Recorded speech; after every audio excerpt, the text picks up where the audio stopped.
The weather in Qingdao is finally warming up, and the flowers are starting to bloom.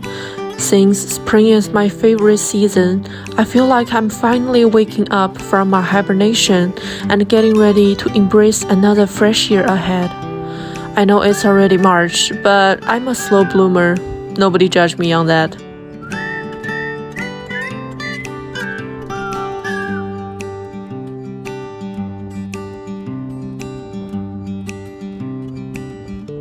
This month marks 1 year since I moved to Qingdao, and it also marks the official beginning of living on my own. I finally got the chance to truly have my own space and be in an environment where nobody knows who I am, allowing me to just be myself and start getting to know myself better. I've noticed that many of us are scared of living alone or simply being by ourselves. Whether it's traveling solo, eating alone, or even going to a bar and grabbing a drink by ourselves. I totally get that. I used to be part of that group, and I'm still in process of stepping away from it. Taking action on your own, in any form, is never easy. It requires confidence in yourself and in the choices that you're making. And you also need to be able to ignore the judgmental gazes of others, sometimes even their harsh judgments too. But believe me on this, being alone and becoming your own best friend is truly rewarding. Being on your own means having the opportunity to finally talk to yourself. What I've come realize is that even though you are you might not actually know yourself very well. So, spending time alone and having conversations with yourself can become a joyful journey of self-discovery. You know what?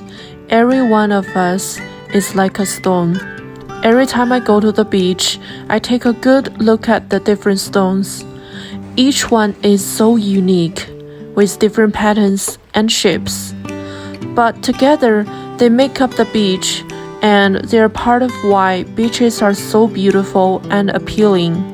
What we don't know is you really need to take the time for yourself in order to figure out what patterns and shapes you are. Being on your own means no one gets to tell you what to do.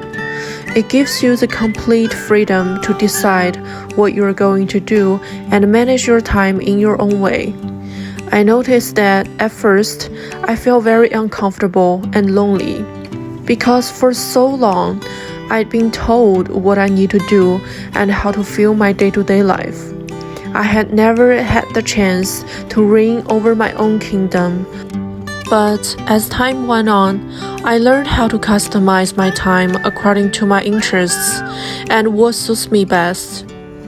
I became more conscious of who I am, what my eating habits are, what my biggest pet peeves are, what my comfort zone is, and so on. I believe that before meeting the right person in life, you need to meet the right version of yourself first. Because when you lack agency and self-awareness, it's hard to truly feel content and happy.